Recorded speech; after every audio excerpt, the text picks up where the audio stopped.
This is an infield observation from Nebraska Extension.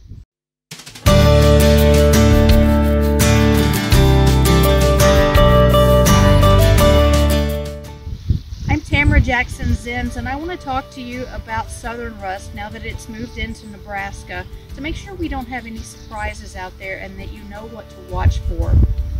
And so we knew Kansas had southern rust, and now it's blown up into Nebraska, and we've begun to see disease development over a large area in patchy spots. And so what I mean by that is where we reported it in several counties, not all fields, of course, are impacted. Some more so than others, such as in extreme southeast Nebraska, where in some counties this is becoming quite easy to find out there, where the incidence is increasing but severity is still low. In some of those scenarios, it might be time to start thinking about whether you can afford a fungicide application.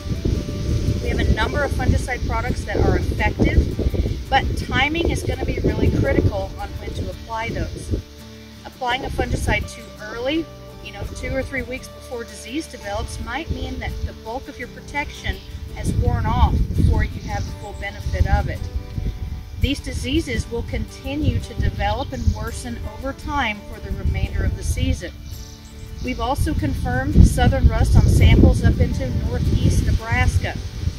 This is alarming because we're not used to seeing southern rust in this part of the state. In addition, this is the earliest we've seen southern rust development in years, if ever, that I can remember.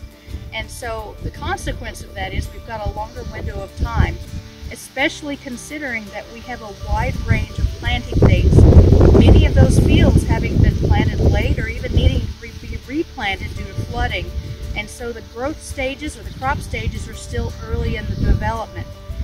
That makes those later planted fields more vulnerable to diseases, especially southern rust and even tar spot that we've been talking about in the eastern parts of the state.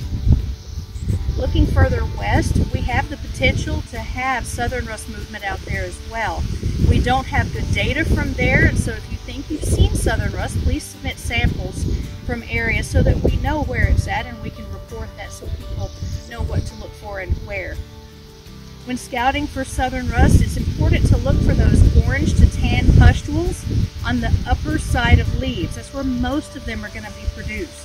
Some of those pustules might rub off on your fingers, some might not, but it does look a lot like common rust. And so southern rust pustules tend to be smaller and often very tightly packed, like a dense shotgun blast. And so that's one way we can tell it apart. If you need help with that, be sure and submit a sample to the diagnostic clinic or to one of your Nebraska Extension County offices for more help. And if you need help in identifying fungicides, we do have an efficacy table on the Crop Protection Network that's free, available to you.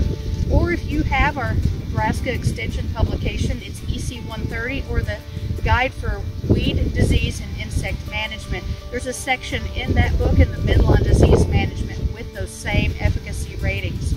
Please reach out to us in Nebraska Extension if you have questions, and continue to monitor the websites like the Corn IPM Pipe System, where we report a map for both southern rust and for tar spot distribution, because both of those are considerable threats this year, but maybe not in every field, and so we'll update that as much as we can. Thank you for watching Infield Observations.